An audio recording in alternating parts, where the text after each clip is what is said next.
I created a completely automatic crop farm in my hardcore world, and it requires basically no player input to constantly produce crops, except for building it, of course. So that's kind of why we're here, because this is a tutorial on how to make this farm. Now the cool part about this farm is it relies heavily on the functions of villager farmers and allays. So of course I rigged up a raid proofing system for each villager house here, and a 3-condition recall system for protecting the allays at night, during raids, and honestly whenever I leave the area. Now to sort the crops that we get, we have our little friend here, and also a honey block item wall so we can see how much loot we're getting. Alright, so 2 quick things before we begin. This farm does take a lot of materials, including a substantial amount of starting crops, mostly because of the Allay recall system needing to be primed, and also because we have to max out each of the villagers' inventories so that they don't collect any seeds while they're farming. So expect that, and don't get mad at me when you have to do a bunch of farming in order to make a farm. Trust me, it's worth it. Also, the redstone you see today has not been condensed or optimized really, so feel free to make changes as you see fit, but don't get mad at me if you break it. All that said, let's get to it. These are the items you'll need for the redstone part of this build. Anything else related to the actual build or the aesthetics of it, I'm gonna leave up to you because there's a lot of different things you could do with this build. So first, go ahead and plant 3 temporary patches of farmland. If you really want beets, go ahead and plant a 4th, but come on now, who really eats beets in Minecraft? Next, find the center block of your new farm and mine out 15 blocks in each direction. You're then going to use that shape to mine out a 31 by 31 block hole and make it 4 blocks deep. Make sure you mark the center block of this hole and the middle block of each side. Now it's time for the redstone. We're going to start off with a simple repeating note block system.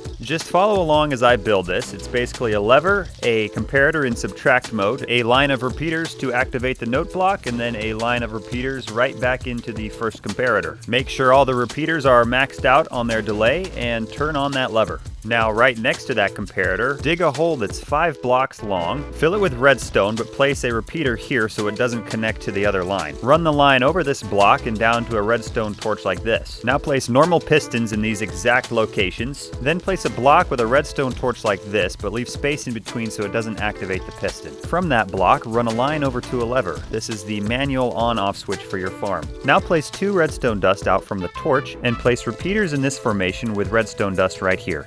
Follow as I repeat that, and here's a tidbit of information for you. When a constant signal into these 3 repeaters is turned off, it will create a single pulse. This is called a falling edge detector, and we will be using them a lot more in this build. Now place an observer facing away like this with a repeater in front of it. Run a line out that will become your automatic nighttime toggle using a daylight sensor switch to night mode. Now head back to the observer where we will make a little bridge over one of our falling edge detectors. Then we're going to put a redstone line right up over that bridge with a repeater, and then connect it down to the first falling edge detector and over to the other piston. That piston should extend, and then go ahead and place a block between the 2 pistons. I know what you're thinking, this is starting to get messy. Whatever, I originally built this straight off the dome. So now we're gonna make a little crisscross formation with these 2 lines like this. So just follow along. Put redstone over the top like this and a regular piston on the end. Then 2 blocks away from that, place another piston.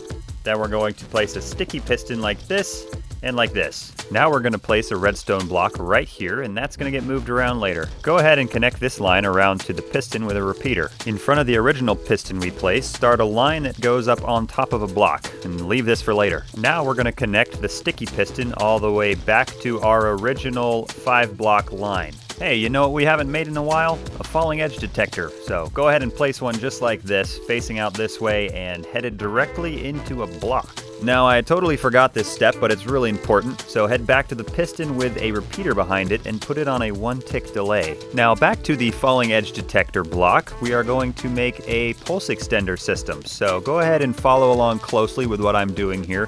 Make sure your comparators are all facing the same way mine are, and put the full delay on the repeaters that are in between each line of comparators. Altogether, this pulse extender system should delay an impulse for about 30 seconds, which is the perfect amount of time for the recall system to actually gather up all the allays into the central location. But blah blah blah, make another falling edge detector pointed directly at this normal piston. Now from the end of the last group of comparators, put a repeater and a redstone line heading off this direction. Now we're going to make another repeating system similar to the note block repeating system using a comparator on subtract mode, and a circuit of repeaters kind of circling all the way back and into the side of the comparator. Make sure the repeaters are on full delay. Now run a line towards the note block system, but do not connect. Place a repeater on full delay right there. You've made it this far, it's time for a donut. Go ahead up to your middle block pillar and make a donut 2 blocks above the note block. Make sure the center is cleared out and thicken up the edges of that donut. Go ahead and mine out each corner like this. Underneath, place droppers like this, but don't block the holes. Make sure they are oriented just like mine are compared to the note block system underneath. Then place an observer facing this repeater with another observer on top of it. Then place 3 more observers headed this way with a block underneath the dropper. Now connect each pair of droppers together using observers facing just like this. To make sure all the droppers are properly connected, go ahead and tap on this repeater and you should hear them all clicking. Then reset it to full delay. Below the droppers, go ahead and put soul sand because these are going to become water elevators eventually. But before you fill in the sides, we got to put down some hoppers for our central collection system. So over at this block, go ahead and start a line of hoppers that's going to go all the way back into the center of the donut. Make sure you follow closely with how I'm placing these because this is very important so that the hopper line does not get plugged by some future redstone. Once those hoppers are placed, head around to the top and complete a 3x3 hopper collection system that all funnels back into those lower hoppers. Now we've got to make sure the droppers are always full of crops.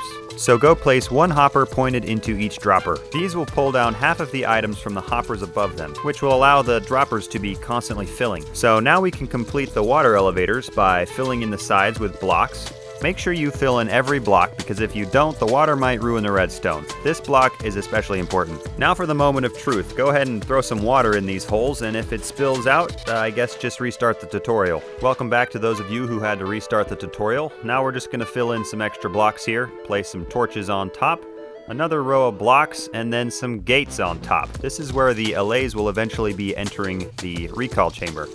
So go ahead and repeat that on 3 different edges. And then the 4th one is actually different, so pay close attention to what I'm going to do here. We're going to just put 2 normal like we just did with the redstone on top and the gates on top as well. But the 3rd one will be different because we don't want to accidentally block the hopper system with a redstone impulse. So you can see that gate is not powered. And now from that block we placed earlier, we're going to build up a little shape like this, then bridge over towards the torches. Put these blocks up here, and now we have a little platform for our redstone. Go ahead and place the 3 repeaters facing the torches, then connect it all to the lower redstone line. Then swing around and place a redstone torch here, and the top gate should open up. So now we just need to hook up the rest of these gates, so head down to this block and build out over to the blocks from the pulse extender. And we're going to basically make a square around this whole thing that floats 1 block away from the blocks that have redstone torches on them. Stop once you get to the last set of gates. This is kind of what it should look like. Then connect the square to the redstone torches of each gate, just like this. And once you're back to the beginning, go ahead and just start filling in redstone on top of the square.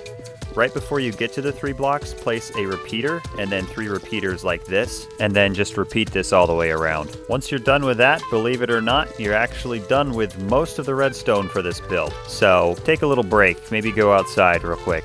Did you go outside? Welcome back. Now we're going to test this thing to make sure you built it right. Make sure this lever down here is powered, then turn it off. When the lever is off, that tells the system to fire up the pulse extender clock. As long as the clock is on, items will be popping out of these little water chutes here, which will tell the allays to come into this center area. As you can see, the clock slowly fades out, and once it dies, the gates will close and the items will stop popping out of the water chutes. Once you power this lever back up, the gates will open and everything should reset. So there you go, the most basic function of this farm is complete. I know you're curious about the water chutes, so go ahead and throw some seeds in there and we'll test those out next. First, check if your dropper filling system is working because there should be a good amount of seeds trickling into each dropper. Then we're going to head down and trigger the system using the daylight sensor instead this time. So go ahead and switch that to day mode, and you should see everything light up just like it did last time. Now go check and make sure your seeds are hopping up out of those water chutes, and if they are, then everything should be set. Just like before, the seeds will stop and the gate should close when the timer's up.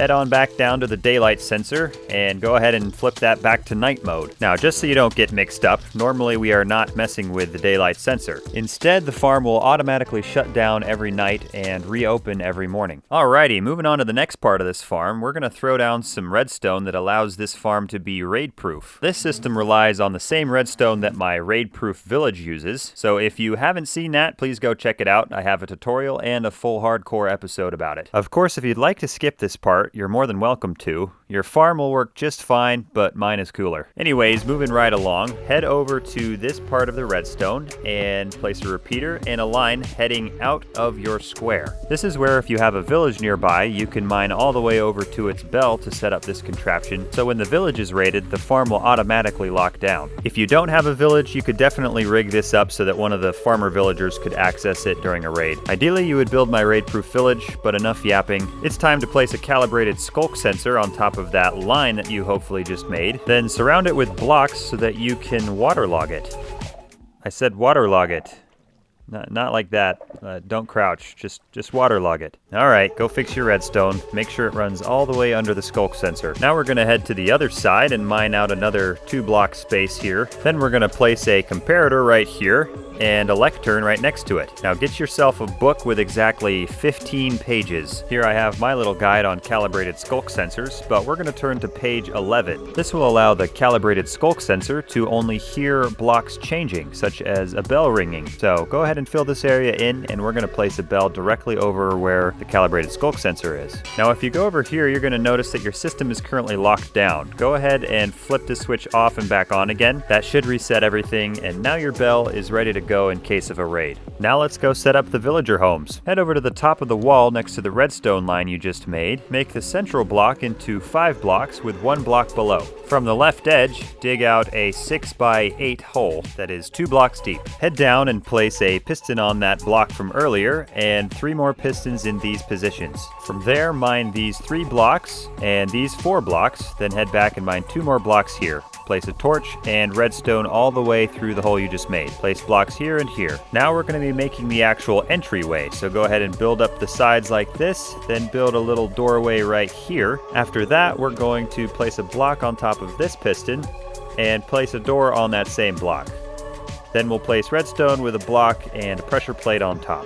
Now we need to place sticky pistons facing the door frame you just made, so go ahead and do that just like this. Then build a shape up like this with a redstone torch here and a redstone torch here. Then come down here and place 2 redstone like this and block it off like that. The piston should appear closed, and if not, step on the pressure plate. Then all we have to do is complete a reset circuit, so go ahead and place redstone behind this piston, mine down like this, and then we're going to mine all the way out into the square. On the last block before you're all the way mined out, place a repeater facing back inward and complete the redstone line. Now it's your job to repeat that 2 more times on that wall and over on that wall as well. So I'm going to go ahead and skip over to the 4th one, and this one's different because this will be kind of where your entrance is at, and as you can see, I'm putting that 5-block doorway right next to the block and not directly centered on it. So that's all that's different about this one, but you go ahead and speed run that because I'm sure you're getting pretty good at it by this point. Alright, so all your doors should be built at this point, and make sure that 4th one is kind of offset from the center block, like I said earlier. And now we're just going to head down to our main toggle for the farm and build out another falling edge detector, just like this.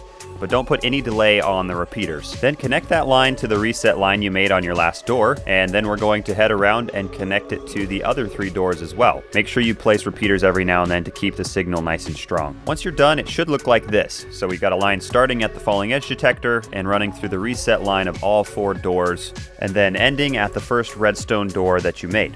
Now we need to connect the raid signal from the bell over there to each of the doors. So go ahead and build out this shape under the pistons and place a block there. Now we're going to connect it to the raid line just like this, and up on top to the pistons with a repeater on this piston, just like that. Then head back down and put another repeater here for good measure so that we don't lose the redstone signal. Then we're just going to connect that line all the way to the other 3 doors as well, and this will be heading the opposite direction of the reset line we made earlier. Now once you're about to run into this other redstone line, go ahead and raise the line up 1 block, and we're just going to cover that other redstone line so that they don't accidentally connect. Continue running the line, and when you get to the pistons, make a similar 3-block block wide platform as to what we did earlier, and then just connect up the redstone to the pistons like we did earlier as well. Then just like we did with the reset circuit, go ahead and continue that all the way around until you're at the very last of the doors that you made. And once again, make sure you've placed plenty of repeaters to keep the signal strong. After that, you should have a signal that starts at the bell and runs through all 4 of the doors, and that signal will prime each door so that when a villager steps on the pressure plate inside, the piston doors will close. Then to reset it, we just head back to our main toggle switch, turn it off, and back on.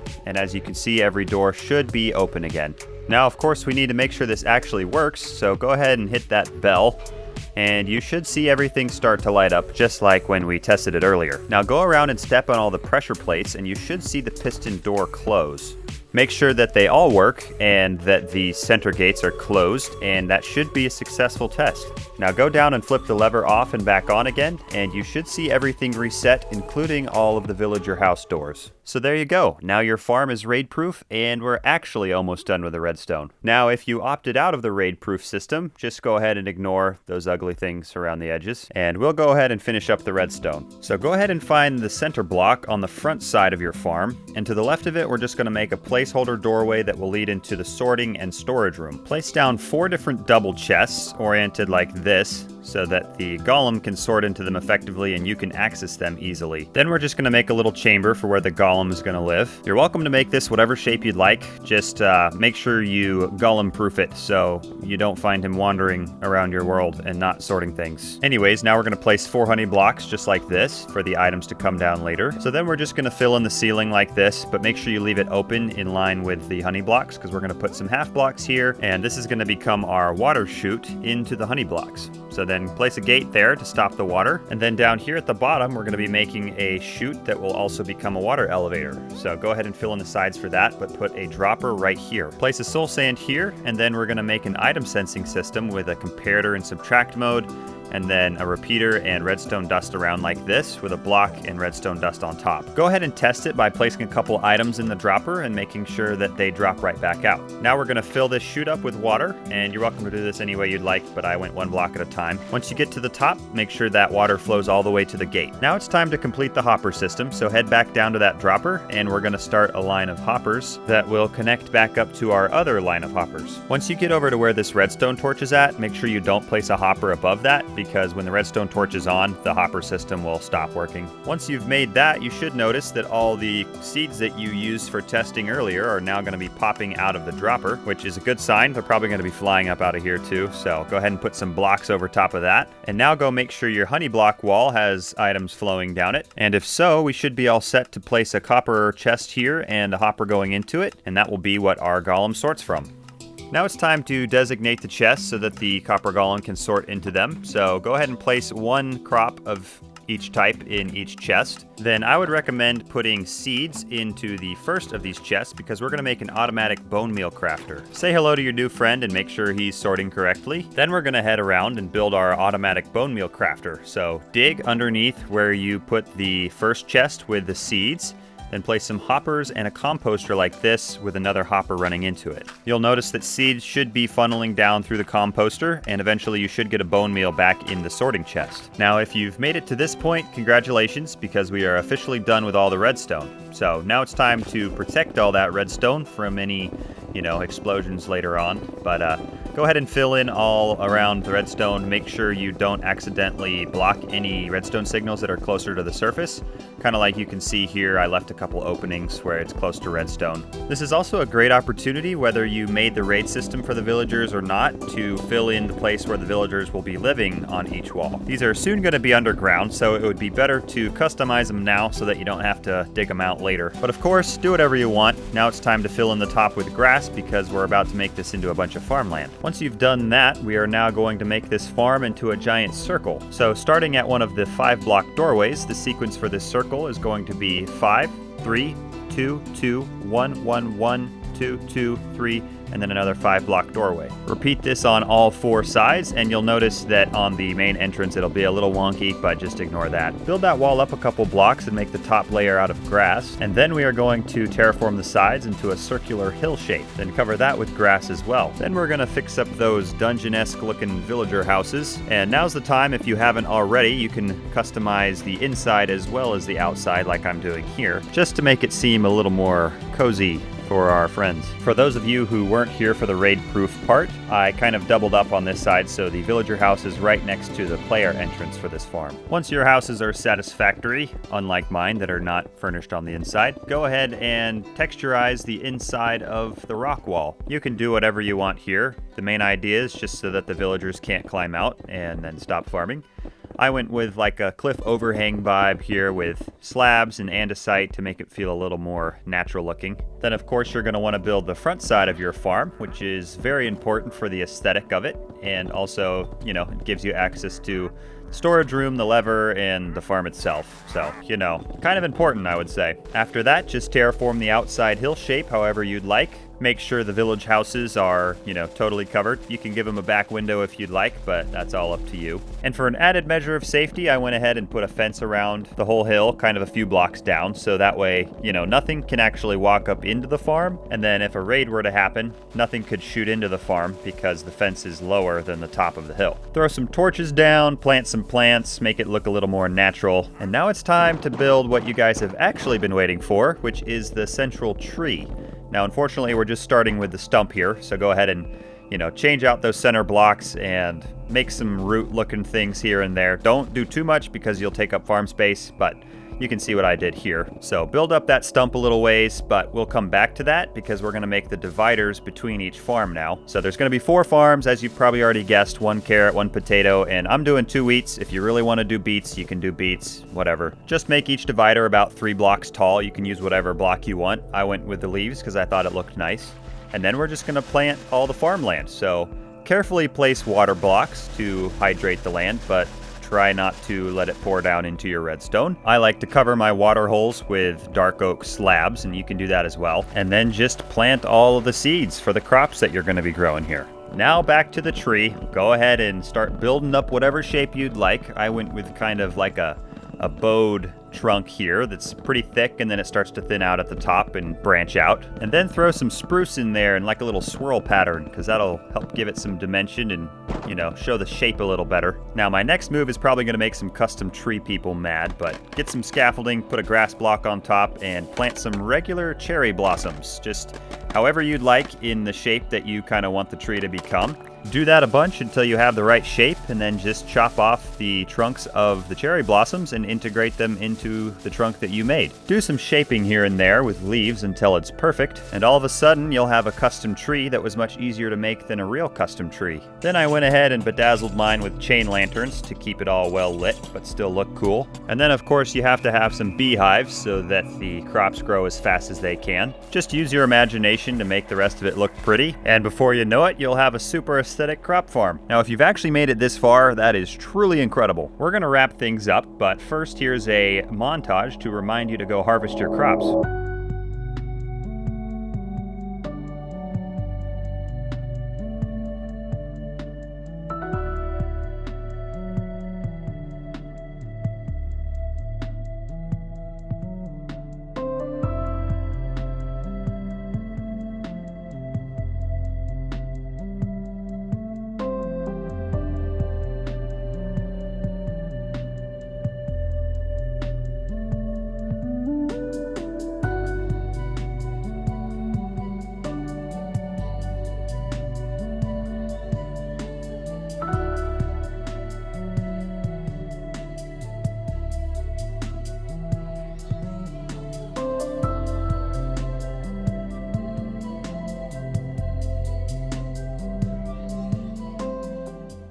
Now we just need to actually get the farm running. And for this first part, you'll need 9 stacks of each crop. Don't get mad, I already warned you about this. Head underneath the hopper collection system, and we're going to be filling all 4 of the droppers. Now, to make sure that the droppers keep filling from the collection system, you'll need to put all 4 types of crops in each dropper. So go ahead and put 3 stacks of one crop there at the top, and then 2 stacks of the rest of the crops to fill it up. And then just repeat that with all the other droppers. After that, it's time to get the villagers all set up, so have fun wrangling them in. First, put down a composter with some sort of light block on top, then place trapdoors around the bottom of the light block so that the villagers can't actually interact with the composter. Then, of course, bring in your first villager and make a trade with him so that he stays a farmer villager. Next, you're going to need 8 more stacks of seeds, and these are to fill the villager's inventory, so just drop those in front of him and he should pick them all up. Then just repeat this process with the other 3 farming villagers and make sure you're giving them their respective crop. Almost forgot to mention this, but make sure you villager proof the tree here, otherwise you'll have villagers running all over the place and that will mess the whole thing up. So make sure that you put half blocks where they might try to parkour out of their area, and make sure you also villager proof the exit to the farm because they will easily just walk out of that door and you'll never see them again. Same thing goes for the front. You can actually villager proof the front from any villagers coming in by putting a trap door above the door.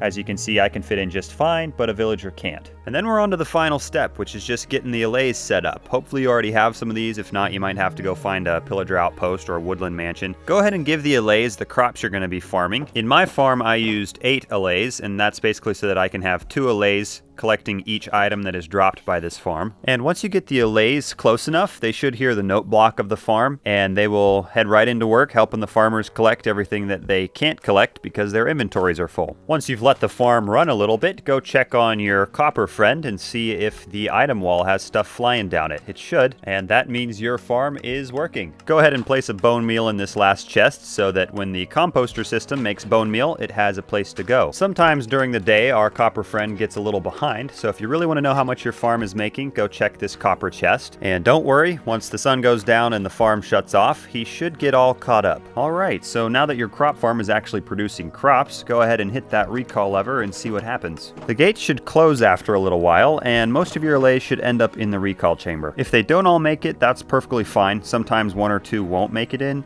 especially if there are crops out that they still want to collect. This will be less of an issue when it's nighttime or if there's a raid because the farmers won't be farming. Go ahead and hit that reset lever and make sure that everything opens back up. And now we're going to test the nighttime sensor of this farm. This one's pretty easy, just wait until it's nighttime and you should see all the items popping up in the Allay recall chamber. After a while, the gates should close, and as you can see this time, I think we got all the allays in. The reset for this is also simple, just hop in a bed and wait till it's morning. You should see all the gates open back up. Now for our final test, head over to that bell once again and spam it, because that's what normally happens during a raid. The villagers should have gone into their houses and their raid doors should be closed, and most of the allays should be closed in after the normal 30 seconds. The reset after a raid is just off and back on again for the farm lever, and you should see that the center gates have opened back up and all of the raid doors have reset. So if all that works, congratulations, you have built your very own aesthetic, raid-proof, villager-friendly automatic crop farm. Wow, that was a doozy. If you actually made it this far in the video, you are truly legendary, and I'd love to see you back for my other videos. Make sure you check out my full hardcore series, where I actually make this kind of stuff, and I will see you next time.